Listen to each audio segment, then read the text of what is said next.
The greatest fortunes are not lost when money disappears. They are lost the moment someone believes honesty no longer exists.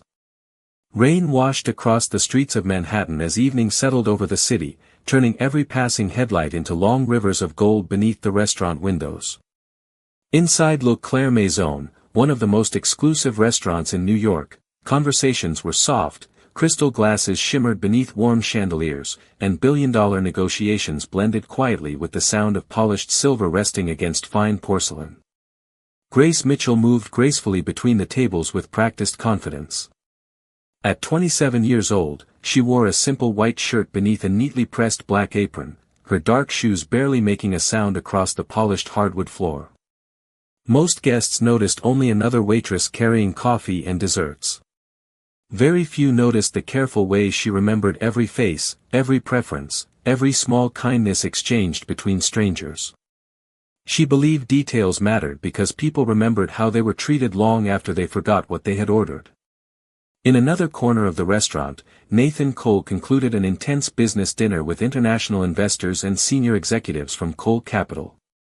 At 41, he carried the quiet authority of a man who had built an empire through relentless discipline. His tailored charcoal suit fit perfectly. A Swiss watch rested beneath his cuff. Every movement suggested complete control, even after a meeting that had stretched nearly 4 hours. Contracts disappeared into leather briefcases. Chairs slid quietly across the floor. Handshakes ended another successful negotiation worth hundreds of millions of dollars. Nathan thanked his guests with polite professionalism before leaving through the private entrance where his waiting driver opened the rear door of a black luxury sedan.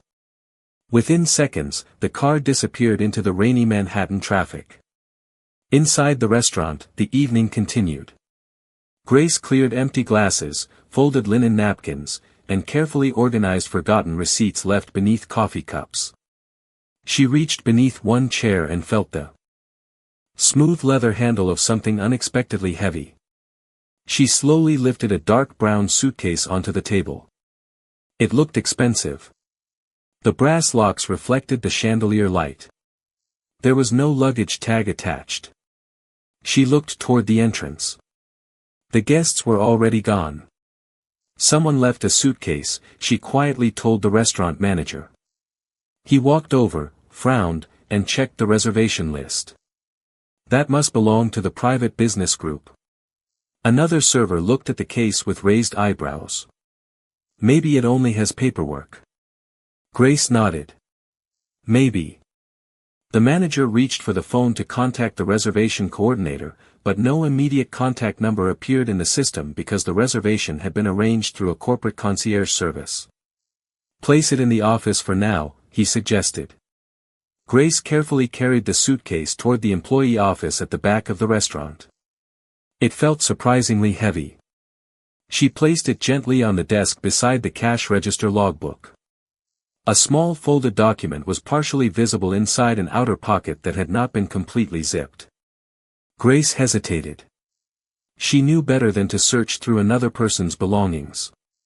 Yet she also knew they needed some way to identify the owner quickly. She slowly opened only the outer compartment, hoping to find a business card. Instead, she found a sealed envelope bearing the Cole Capital logo and a leather card holder containing Nathan Cole's business identification. Relieved, she prepared to close the pocket when the edge of the inner compartment shifted slightly. For only a brief second she caught sight of tightly wrapped stacks of $100 bills secured with bank bands. She immediately closed the compartment without touching anything else. Her heartbeat became noticeably slower rather than faster.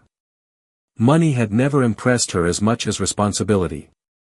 Another server entered the office carrying clean glasses. He glanced toward the suitcase before looking back at Grace. "Do you know whose it is?" Grace nodded. "I think so." The server laughed quietly. "If that belonged to one of those billionaires, there is probably enough cash inside to change someone's entire life." Grace rested one hand gently on the leather handle. "Perhaps." He smiled. "Nobody would ever know." Grace looked toward the rain beyond the small office window before answering in the same calm voice she always used.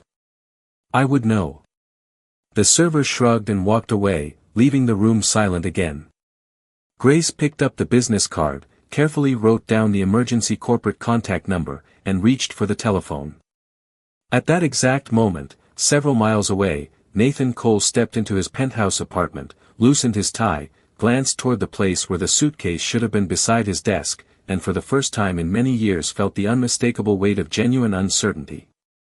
Grace Mitchell held the telephone receiver in one hand while the leather business card rested beside the forgotten suitcase. The emergency number connected almost immediately to the overnight security desk at Cole Capital. A calm voice answered, and Grace politely introduced herself before explaining that a guest had accidentally left a suitcase at Le Claire Maison.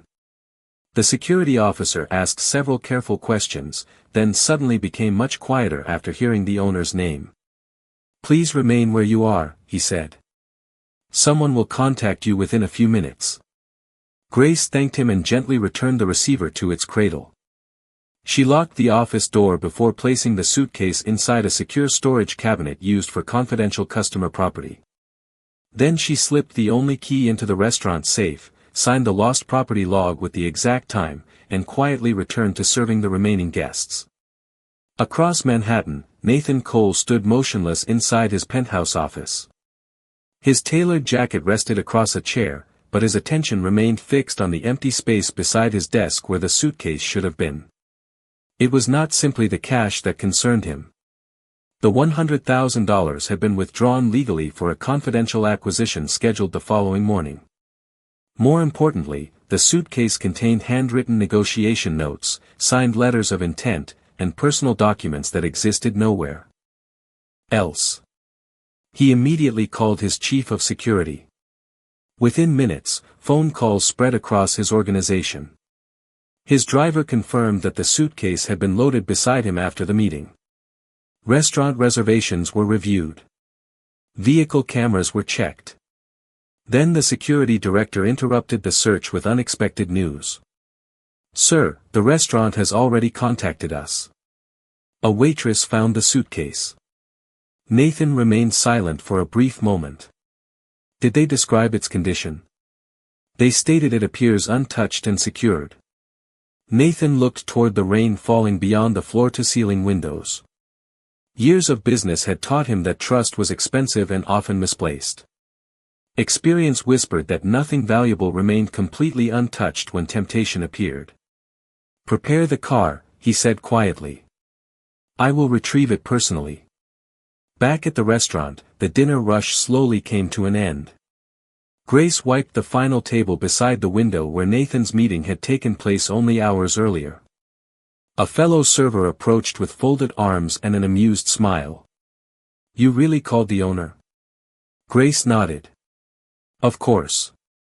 The server lowered his voice. Most people would have at least looked through everything. Grace carefully folded a linen napkin before answering. Curiosity and responsibility are not the same thing. The server laughed softly. You are different. Grace smiled politely but said nothing more. Just after 10 o'clock, a line of black vehicles stopped outside the restaurant entrance. Several professionally dressed security officers entered first, quietly scanning the room before stepping aside. Nathan Cole followed them inside with calm authority. Conversations throughout the dining room softened almost instantly. The restaurant manager greeted him personally and invited him toward the private office. Grace was already waiting beside the secured cabinet. She removed the key from the safe, unlocked the compartment, and lifted the suitcase onto the desk exactly as she had placed it earlier. Nathan stepped forward and rested one hand upon the leather handle. His eyes moved from the untouched locks to Grace's calm expression. You found it? He asked. Yes, sir. Where? Beneath your chair after your meeting ended. Nathan nodded once before opening the outer compartment. The business card remained exactly where he remembered leaving it. He unlocked the main section and quietly examined its contents. Every envelope remained sealed. Every document lay perfectly aligned. The stacks of cash appeared exactly as he had packed them. The room remained completely silent until he slowly closed the case again. His chief of security looked relieved. The restaurant manager smiled with obvious pride. Grace simply waited without expectation. Nathan reached into his jacket and removed a checkbook.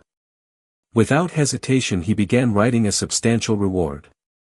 Before he could tear the check free, Grace gently spoke. "Mr. Cole." He looked up. "Yes." "Before you decide anything, there is one detail you should know." Nathan paused, the unsigned check still resting beneath his pen. Her voice carried neither excitement nor hesitation, only quiet sincerity. Whatever she was about to say made him stop writing entirely.